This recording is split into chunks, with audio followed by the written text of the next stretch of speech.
Olá, queridos irmãos. Hoje meditaremos sobre Natal, a encarnação de Jesus Cristo. E o Verbo se fez carne e habitou entre nós. João 1,14. O que comemoramos no Natal? De um modo geral, para as pessoas, a sociedade, é um momento de paz, de dar presentes, de felicitações, de jantar juntos, almoçar juntos. E isso é algo bom, porque nos ajuda dentro de nossa sociedade. É algo positivo. Para nós cristãos, que temos um compromisso de vida com Jesus Cristo, é o momento de comemorarmos o fato de que ele se tornou ser humano. Ele se tornou um homem no meio de nós. Então, o Natal é isso. É estarmos juntos nesse propósito de comemorar a vinda de Jesus Cristo a esse mundo. O nome teológico do fato de Jesus ter vindo a esse mundo e se tornar um ser humano é encarnação. Encarnação, portanto, é essa atitude de Jesus, o Deus Filho, de vir ao mundo e se tornar um ser humano e viver entre nós. E eu quero meditar nisso a partir do versículo de João 1,14. Então vamos dar uma olhada ao que significa esse texto. E o Verbo, começa assim o texto, e o Verbo, quem é o Verbo? O Verbo que se encarna, esse Verbo é Deus. No princípio era o Verbo estava com Deus e o Verbo era Deus. Então, João nos fala da Trindade. E a Trindade é Deus em suas três pessoas: o Pai, o Filho e o Espírito Santo. Lembra do texto de Jesus sobre o batismo? Batizando-os em nome do Pai, do Filho e do Espírito Santo. Deus, portanto, é uma trindade. Você tem a pessoa do Pai, você tem a pessoa do Filho, você tem a pessoa do Espírito Santo. Essas três pessoas, mas estas pessoas são o único Deus. Eles são um, são três pessoas e ao mesmo tempo são o único Deus. No texto, quem se encarna é o Verbo. E o Verbo se fez carne. O Verbo estava com Deus. Deus aí é o Pai, Deus Pai. E o Verbo, ele deixa essa bendita unidade com as outras duas pessoas para se tornar um homem. Quem vem não é Deus Pai. Quem se encarna não é Deus Espírito Santo, quem se encarna é o Deus Filho. Então, e o Verbo habitou entre nós. Também é dito nesse mesmo texto de João que ninguém jamais viu a Deus. O Deus unigênito, ou seja, o Deus único Filho. Esse é que veio ao mundo para nos revelar o Pai. Então, Deus Pai. E esse Deus único Filho está no seio do Pai. Ou seja, tem uma comunhão única com Ele. E veio ao mundo para nos abençoar e para se tornar um ser humano. Então, é o Deus Filho, o Verbo que vem. Mas veja, quem vem é o próprio Deus. Porque o Deus Filho é Deus em plenitude. É Deus que vem. Esse que vem é Deus, é o Verbo. Ele vem. Ele, portanto, quando vem, ele continua sendo o Verbo. Não foi o caso dele dizer, agora não, agora eu vou deixar a minha divindade para lá no céu, e aqui na terra eu vou ser apenas um ser humano. Não. É o Verbo que vem. É o Deus Filho que vem. Portanto, quem vem ao mundo é o próprio Deus. É o próprio Deus. E nisso há uma diferença muito grande. Qual a diferença grande que há aí? Veja, Deus, ele é infinitamente diferente do ser humano. Deus é infinito, Deus é onipotente, Deus pode tudo, Deus é onisciente, ele conhece todas as coisas. E o ser humano? O ser humano é limitado, o ser humano é terreno, passageiro, o ser humano não conhece tudo, o ser humano não pode tudo. Há uma diferença infinita entre ser Deus e ser homem. Mas esse Deus, o Verbo, ele ultrapassa essa barreira. E ele vem para se tornar um homem também. Então, o Verbo significa que quem vem é Deus. E ao vir, continua sendo Deus. Por isso que nós vamos adorar o Senhor Jesus Cristo. Porque, mesmo sendo um ser humano, e se fosse apenas um ser humano não mereceria adoração, mesmo sendo um ser humano, ele continua sendo o Verbo eterno, o Deus eterno. Muito bem. E o Verbo se fez carne.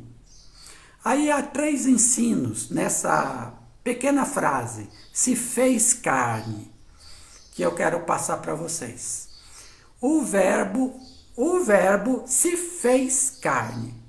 Significa que o verbo continuou sendo o verbo. Ele não mudou isso. Ele não mudou o fato de ser o verbo. O verbo se fez carne.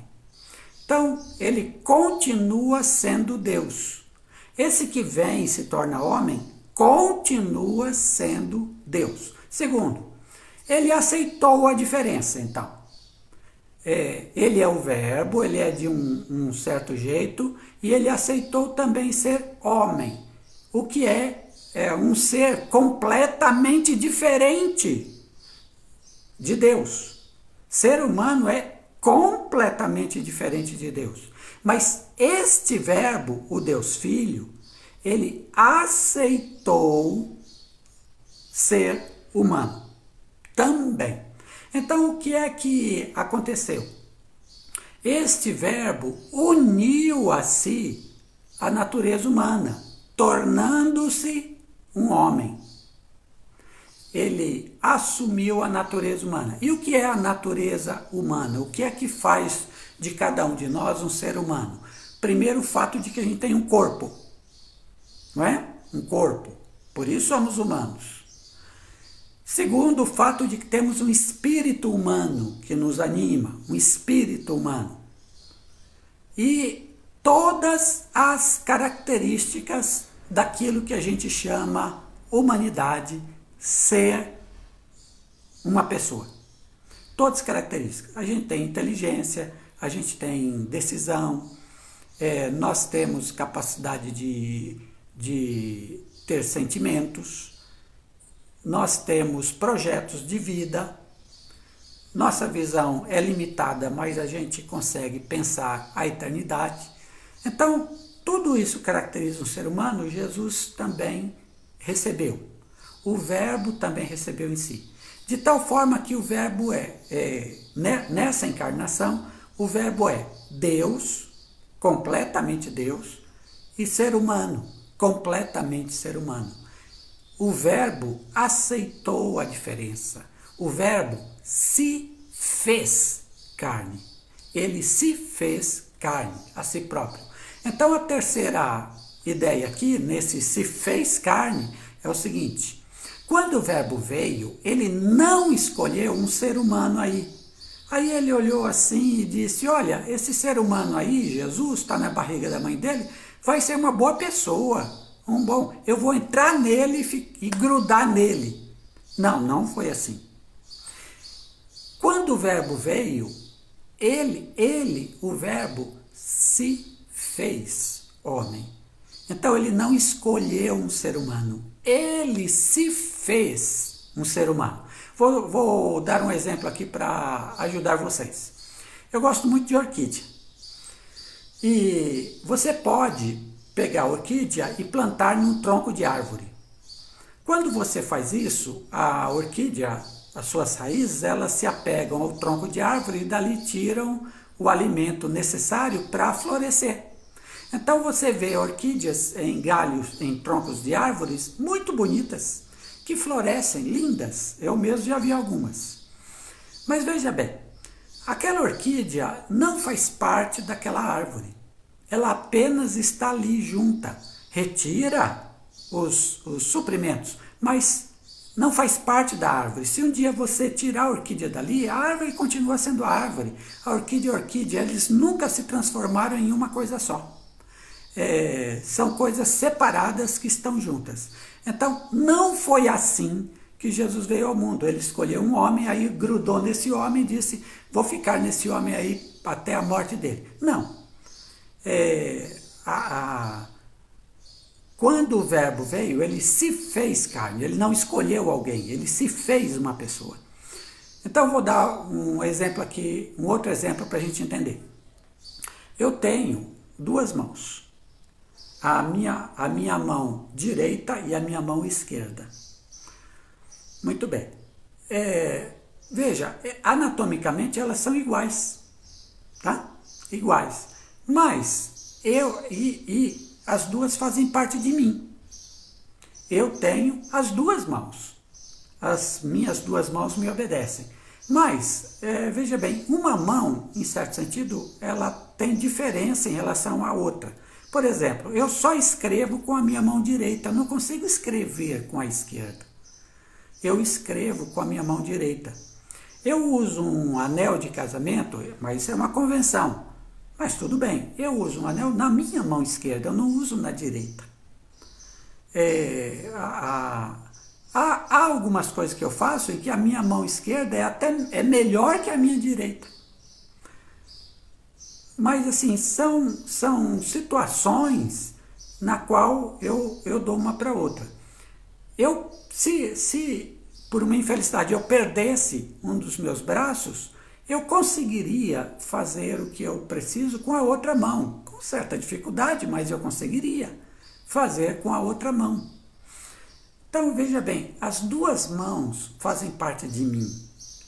Elas são diferentes em atributos, em qualidades daquilo que eu aprendi a fazer com as duas. Elas são diferentes, mas elas são parte de mim. Eu não posso separar. Eu estou sempre fazendo as coisas com as duas mãos. Assim um exemplo da ligação de Jesus conosco. Ele é Deus e ele é homem, mas sempre juntos, fazendo tudo juntos. As duas mãos fazem tudo juntos. Tem características diferentes, mas fazem tudo junto. Assim é Jesus Cristo. Ele é Deus, tem uma natureza divina, ele é homem, tem uma natureza humana. Essas duas naturezas estão unidas, cada uma é o que é, uma é divina, a outra é humana, mas sempre juntas, nunca separadas. E tudo que Jesus faz junto. É nesse sentido que se diz o verbo se fez carne. Ou seja, ele continua sendo Deus e ele agora também é homem. Agora, na encarnação, também é homem. E finalmente, e habitou entre nós. Essa palavra habitou no texto original grego é a palavra tabernáculo. Então a gente poderia ler assim: e o verbo se fez carne e tabernaculou, porque é um verbo, tabernaculou entre nós. O que é que João quer dizer com isso? O que era o tabernáculo? No Antigo Testamento, o tabernáculo era uma tenda que era colocado no meio das tendas do povo de Israel na peregrinação do deserto por 40 anos, depois da saída do Egito. E essa era a tenda de Deus, ou seja, Deus estava naquela tenda. Enquanto as outras tendas eram uma de cada família, no meio do arraial estava a tenda de Deus. Essa tenda era chamada de tabernáculo, presença, tabernáculo. Deus estava naquela tenda. Claro, gente, simbolicamente, mas Deus estava ali, aquela era a tenda de Deus. Depois, quando Israel teve uma terra, a tenda foi substituída por um templo. Então o templo era a casa de Deus. Deus estava ali. Deus morava no templo. Então veja, você tem a tenda, o tabernáculo, que era a presença de Deus. Quando João escreve, e o verbo se fez carne e tabernaculou, habitou entre nós, significa que em Jesus Cristo, Deus está no meio de nós.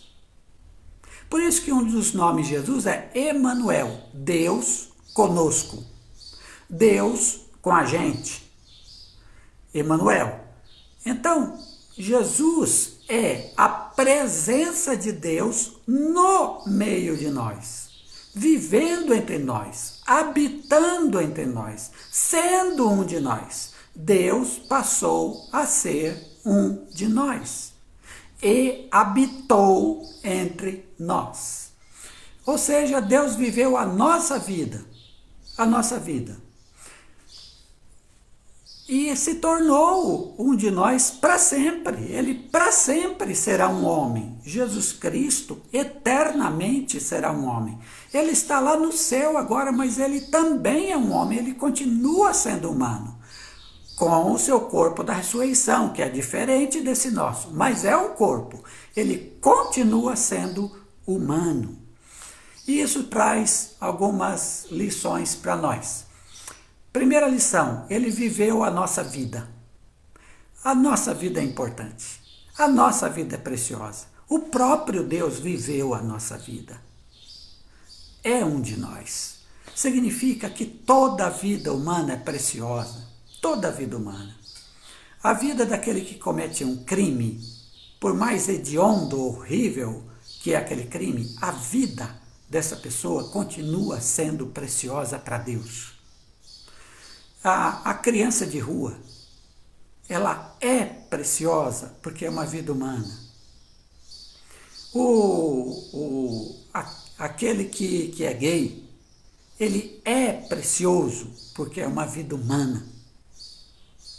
Aquele que vive sozinho no lugar, a vida dele é preciosa porque é um ser humano. Deus se fez ser humano. A vida humana é preciosa. É essa a mensagem de Deus para nós no Natal. A vida humana não deve terminar no suicídio, porque não quero mais viver, não gosto da vida, a vida não tem sentido para mim, acabou tudo. Não! A vida humana é preciosa em si mesma.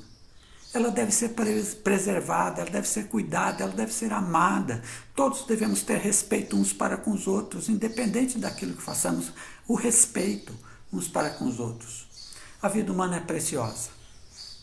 E a segunda lição, ele se tornou um homem para quê também? Além de mostrar que a vida humana é preciosa, ele viveu a nossa vida para nos trazer, primeiro, filiação com Deus. Todos que nele creem, diz João, se tornaram filhos de Deus. Ele veio nos trazer a filiação com Deus. Ele veio nos trazer a graça e a verdade, versículo 17. A graça e a verdade vieram por Jesus Cristo. Quando ele se encarnou, ele nos trouxe a graça de Deus, a verdade de Deus, a bondade de Deus, o amor de Deus, a salvação de Deus para nós. E isso é Natal. É essa a mensagem. E ele veio fazer com que nós conhecêssemos o Pai. Então, esse Deus unigênito está no seio do Pai, esse deu para nós o Pai a conhecer. Nós conhecemos o Pai por causa de Jesus Cristo. Por isso que o Natal é tão bonito. A encarnação de Jesus Cristo é uma mensagem linda, mensagem de amor, de paz, de alegria, uma mensagem de salvação para toda a humanidade. Que assim seja. Celebre o Natal. Feliz Natal para você.